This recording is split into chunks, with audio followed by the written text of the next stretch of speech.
প্রচণ্ড গরমের সময় যখন কিছুই খেতে ইচ্ছে করে না, তখন এরকম একটা মাছের ঝোল কিন্তু সাদা ভাতের সাথে দারুণ তৃপ্তি লাগে।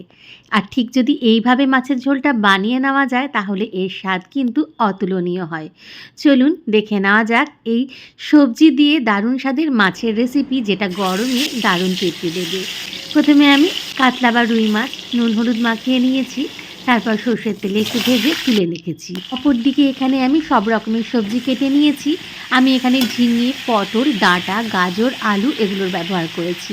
একটু হলুদ আর নুন দিয়ে আমি সবজিগুলো প্রথমে ওই তেলেতেই, মানে মাছ ভাজার তেলেতেই একটু ভালো করে ভেজে নিচ্ছি। তারপরে এখানে দিয়ে দেব একে একে মশলাগুলো। যখন সুন্দর করে সবজিগুলো ভাজা হয়ে যাবে, তখন এর মধ্যে দিয়ে দেবো একটা পেস্ট করা মশলা। এটাতে ছিল অল্প পেঁয়াজ, অল্প আদা আর একটু বেশি করে জিরে গুঁড়ো। ভালো করে পেস্ট করে নিয়েছিলাম, সেটাই ঢেলে দিলাম। সাথে দিলাম বেশ কিছুটা টমেটো কুচি, আর দিলাম সামান্য একটু লঙ্কার গুঁড়ো, একটু ধনে গুঁড়ো, পরিমাণ মতো নুন। ব্যাস আর কিচ্ছু না। এইবারে মশলাটা সবজির সাথে ভালো করে ভেজে নিতে হবে, যতক্ষণ না পর্যন্ত বেশ কড়াইয়ের গা ছেড়ে তেল বেরিয়ে আসে। সুন্দর করে ভেজে নেব মশলাটা। ভাজা হয়ে গেলে তারপর এখানে সবজিগুলো সিদ্ধ হওয়ার জন্য পরিমাণ মতো জলের ব্যবহার করব। মিডিয়াম টু হাই ফ্লেমে কিন্তু মশলাটা সুন্দর করে কষানো আমার হয়ে গেছে। এইবারে এর মধ্যে দিয়ে দিচ্ছি পরিমাণ মতো গরম জল। আমি এখানে গরম জলের ব্যবহার করেছি, এতে স্বাদ দুর্দান্ত হয় আর রান্নার প্রসেসটাও একটু তাড়াতাড়ি হয়। ভালো করে সব কিছু মিলিয়ে মিশিয়ে নিয়ে গ্যাসের ফ্লেমটা লোতে করে একটু ঢেকে দেবো, যাতে সবজিগুলো সিদ্ধ হয়ে যায়।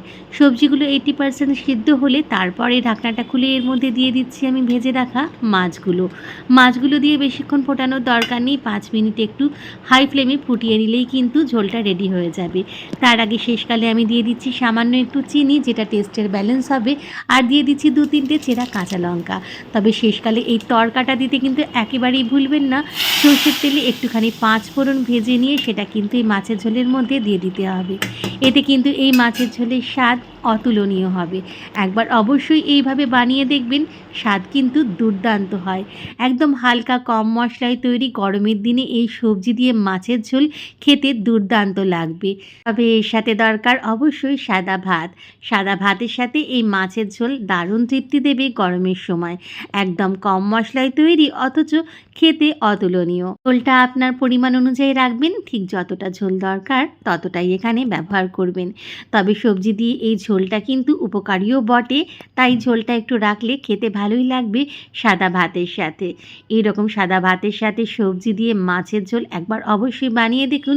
তবে শেষকালে এই 5 ফোড়নের তড়কাটা দিতে কিন্তু ভুলবেন না যেন। এটার জন্যই কিন্তু এই মাছের ঝোলের স্বাদ দ্বিগুণ হয়ে যায়। ভালো লাগলে অবশ্যই বানিয়ে দেখবেন। দেখা হচ্ছে পরে অন্য কোনো রেসিপি নিয়ে।